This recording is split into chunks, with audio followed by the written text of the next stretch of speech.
You know what? I didn't have a hot take, but now I do have one. I'm going to spin that into a hot take about Valve. This is mainly for you, Launders. I love you in some ways, but what I've learned about you is this. You're the aggregate of the 5 people you spend the most time around. So when you're with me, you become kind of cool. You become a bit based. You get into the cool topics. You get deep. You actually get legit. You must be around fuckboys all day, mate, because your takes are so bad. That take where Launders, who, if you don't know, came from the KZ community, the jump maps, where you're using all the air movement and they're really hard. We're not even talking about Forest doing just surf maps, you plebs. That's not even movement, that's just fun.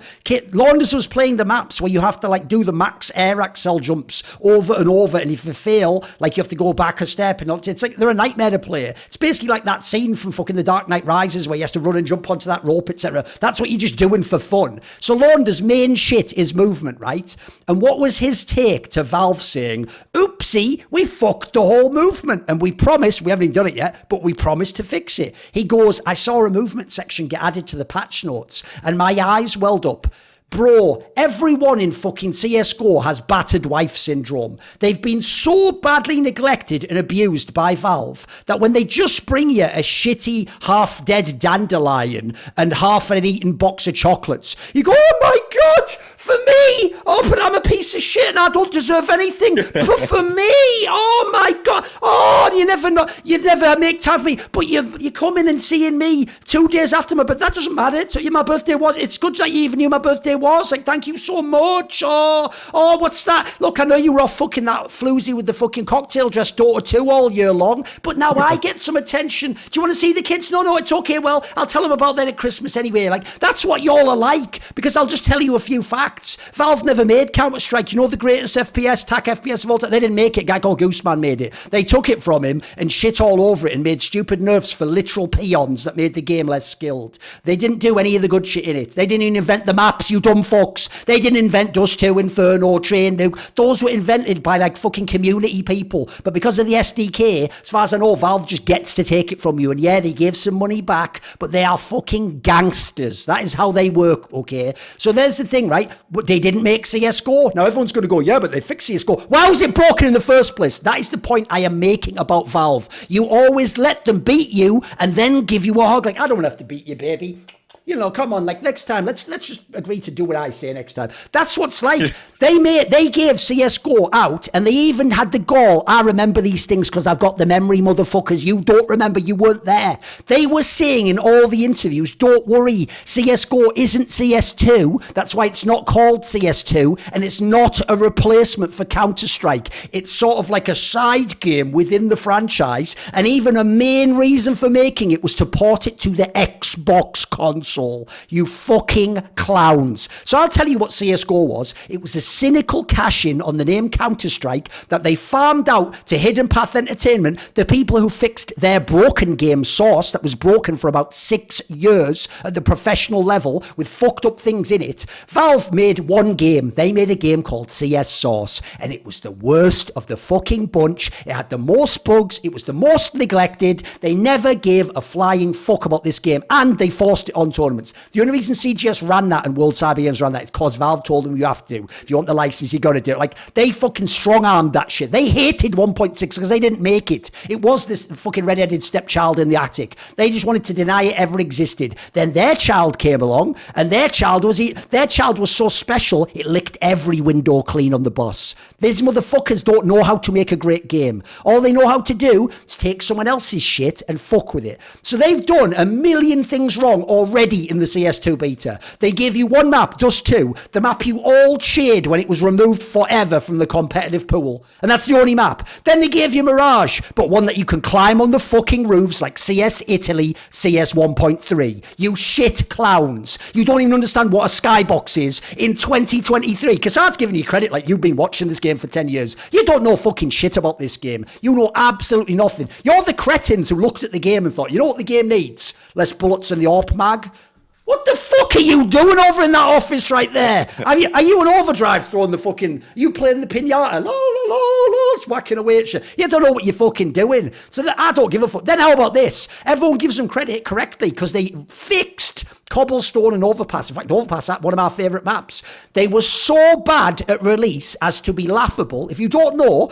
Go and watch the game of Nip versus fucking Cloud9 at ESL Clone 2014. That version of Cobblestone, if you think it's already a joke that everyone just goes B, the B site just had an open broken wall that people could shoot over. It was beyond a fucking joke. Then you had Overpass where everyone just sat in the fucking A site. You never ever progress out. You just sit in the A site, they have to come. That's how they were having majors and shit. And then, what did they do when they made those two maps? They forced them into the pool for the first time ever at a major and introduced a third map randomizer, which meant, are you ready? You can veto one of them and it's possible you can still get the other one in the third map. And that happened in 2 massive playoff series of NIP. And that, as a result, is how NIP won that major. One of the most fraudulent major wins of all time. They only were able to do it because it was bullshit maps. And then, I'll give you one last detail. When Valve fixed the competitive format, remember, they used to make it so if you won the BO1s, you went to the playoffs. If you lost the BO1, you play a BO3 elimination match. That's how you solve what plebs want. Because a shit team goes, I never got a BO3. You put the BO3 for elimination, for qualification, you dickhead. The reason why Fallen made the playoffs of 3 majors in a row is he just won 2 BO1s. That's a little dirty secret you don't know, do you? He won 2 BO1s and got bounced out of all these majors because his team couldn't win a best of 3, but the literal world championship didn't emphasize that. And so we were telling him in 2015 he's the fucking GOAT because he's getting there with nobodies. You put the best of 3 there so that only the best teams can make the playoffs. That's how you do it. So this is Valve. What Valve does is they essentially punch you in the nuts and you go, oh, and then they go, it's all right, here's some nice tea. Oh, that's soothing.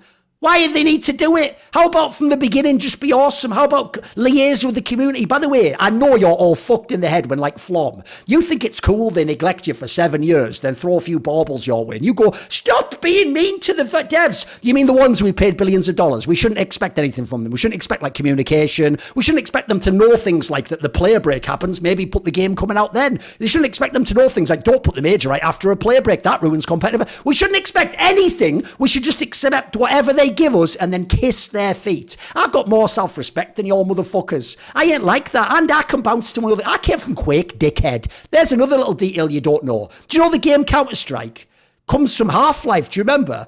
Which is the game Valve made. Oh, except that's right. Valve... Are you ready? Another detail y'all don't know. Half-Life is using the Quake 1 engine. They didn't even make the engine of the game. So all they made was a dickhead with a crowbar going around smashing people's heads in. I even do that better on my desk work. So there you go. One of the all-time rants there. That could be a fucking Thorin starts in itself. You get that one for free. There you go, for free. If you want careers, you don't have to jump in on that. I'll just stick with how I am. By the way, I've told everyone this story. I've mugged off a fucking Valve guy to his face and then literally turned to the DreamHack guy and said, don't ever put me in a room with this idiot again, walked out. You don't understand, mate. When they make the movie of my life... Who's going to play you? Probably at Jeremy Piven. That's a pretty good call. I'm just saying that is a pretty good call. He's sort of been working for it his whole career. If you notice the roles he takes, I'm just saying he's the only one who could pull off the ego. You know what I mean? But he probably does have a heart of gold behind the scenes. So he could do both sides. I think Kassad. He could do both sides. Do you have a hot take, Kassad? It's just I don't know if I should tag along on this one. The thing if is, you got something, come in. No, the thing is, like, yes, I do agree. There's some multiple bad decisions when it comes to, Valve and the CSGO and all these things. Like, you mentioned some names. I don't even know who those people are. Like, the people who made the maps, I have no fucking clue who those people are. Don't worry about it. The thing is, like, I didn't even know that they took the maps from those people, or I didn't know shit. But the thing is, like, they made some bad calls, yes, over time. Why people are still, happy to talk nice or give them credit is because I believe people are just grateful to be a part of this world, right? Yeah, that's the difference between me and them, Kassad. I ain't grateful. Nobody gave me any of this shit. I wasn't even a pro player. I took everything for myself. I made myself. You know, at the end, I did this. When I won an award, I thanked myself and my own hard work and my own diligence and never quit. I never thanked all of you and all fucking peers. I did that shit. Why would I be grateful? Mate, I am owed what I got. I'm not grateful for any of that shit. No. There are people that are grateful. And there are people who are just talking shit just to sound nice to other people. That's true. People on Twitter. Yes. Like, it's a very safe thing to say, of course. Yes, true. That's two different things. Right? People are grateful, like, oh my god, I'm living this fucking privileged life because of this video game. And yeah, who fucking cares if they're doing this or that? That's the one side of it. The other side is, yes, I do agree. If we are paying people like you, Maui, me, anybody from the community that plays Counter-Strike, they buy skins, that does all these things, and we are just giving that money back to that company. We would expect more of a communication, like you said, open, like more, at least like more fluent than it is. Even I always say this: you can even do the same move. Just explain why you did it. I'd just like to know the reason why. I never get it, you know. Fine. Like what happened? I don't know if it happens in Rio. I didn't see a Valve representative. I don't know if they were on blast, Maui. Because you were there, and there were some people. There were some people from Valve there. Yeah, having open talks with the talent, with the TO, with the players, with all these things, and explain like, listen, we are doing this because we want to do this in the next year. This is why the reason for it. Because right now we are in the dark, and we are just like looking at this new mirage and new smokes, and just like zombies, right? It's just fucking crazy. But like I said, there's two types of people. One is they're really grateful to be in this kind of environment and do what because CS did change my life. I am not gonna lie, it did. Maybe my life would be even better if I didn't touch CS, but maybe it would have been worse, right? I don't know, but I'm happy what it did for me. So, but also there are other people who are just like talking shit and on one side and just talking completely the other, taking 180 on the other side. So it's just bullshit anyway. So, whose turn is it? I find myself really just incredibly grateful for being in this space, but I would say that it's thanks me then. Thank me, not fucking Valve, mate. Yeah, I would think Thorin. I mean, I would think people that obviously brought me in, but I'd also just say but the communication thing is to me the most salient point here, where it's basically that's why people liked Overwatch. That's why people liked Valorant in the beginning, because the patch notes were read by, I forgot what the guy's name was at Overwatch, but you know what I'm talking about. Dude that was just telling everybody, this is why we changed all these things. It made it seem like the game had direction, even though the direction that Overwatch went into was clearly not the right way to go with it. It's a game that in some ways necessitates more change regularly, whereas for Counter-Strike, they basically could just leave it alone. And if they just said that, then it would have been totally fine also. But with Valorant, that's that was their big selling point, and that's why the grass was so green at the very beginning, because it's hey, we're listening to the pros, and we're actually making patch notes with the pros in mind, and we're explaining exactly the kind of dialogues that we're having with them. So I do wish Valve were a little bit. Actually, I wish they were much more clear about everything. Why would they twice a year they would bring people from the pro scene into their offices and talk to them about what needs to be improved, what needs to be better, what is still good, what can remain the same, twice a year. I've got some bad news for you. I'll tell you why they don't do it. Because you're all being way too egalitarian. They are God because of the intellectual property rights they own. They can even, I don't know if you know this, Kassad, they could literally, not a joke, tell everyone in the Balkan region, like Relog Media, you're not allowed to run tournaments in our game. And they would literally legally not be allowed to run a tournament in the game. They can do that. They could actually say to you, in theory, we revoke your license to play the game. You're essentially leasing the game when you buy it. You can't play the game specifically anymore. If we find an account, we'll ban it. They could do it. So here's the problem. I've actually met these devs and I know behind the scenes what they're like. And unfortunately, even Valve, they are all mega up their own arse. They do think of themselves as it's the other way around. You should be grateful that you guys invested your whole adult lives into our game. You should be grateful that you did that. Now, look, I never gave you any of the money. I never gave you a chance. I didn't even know who you were. You just did it yourself off your own dad. But you should be grateful to me because I sort of published the game. That's what they all think. So to them, by the way, they're already being kind enough. They already don't care about CSGO, mate. They like Dota 2. That is the shit. That is who Valve is. That's who they are, mate. So they just don't give a shit. So come on, Kassad, what's your last take? They made a first step. At least they were unhappy with the closed circuit and the partnerships. At least that's something, right? I mean, they could just put some fucking money of their own into the circuit. You could do that for a start. Then we won't need a partner system. The Richards the article, I think he mentioned that there was in Paris there were talks and they were unhappy, and that's something. If they change, they influence that to be changed. That's good, right? Because when it comes depends to if you want big orgs, mate. Some big orgs will leave the game. I'll tell you right now. I saw this at Flashpoint. Massive orgs will leave CSGO with no partner system tomorrow. They'll drop their team and they'll leave tomorrow. But fuck them then.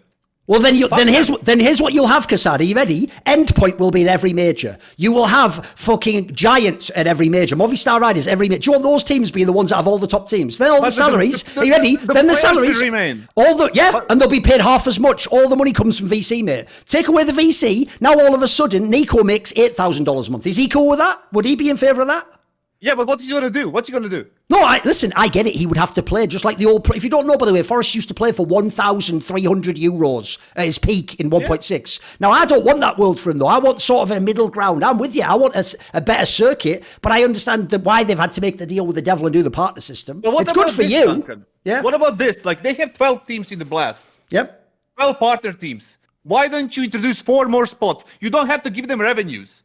So the people can people like Ants can qualify to these events. I'm with you on that. That's where I think, unfortunately, Refresh. Let them fucking compete. The problem with that is Blaster Bozos, but that's just Blast. Well, that's another thing. That's another topic. Even ESL allowed too many teams to go into Pro League. Even we have Uber agreement teams. Sure. They can get into Pro League. Blast doesn't allow that. They have 12 teams. Yep. They meet with each other every single fucking time, and it's fucking bullshit with the triple eliminations. They get the points. They stay on the ranking spot, and they just fucking do whatever the fuck they want. Introduce 4 more spots. You have the money for it. It can be online. It can be LAN, whatever. Don't give those teams a revenue share. Keep it the same. The org owners won't matter. And just fucking let them compete. See more cool, funny, interesting clips based on topics from my content? Well, subscribe to this channel then, or, be a pleb and don't.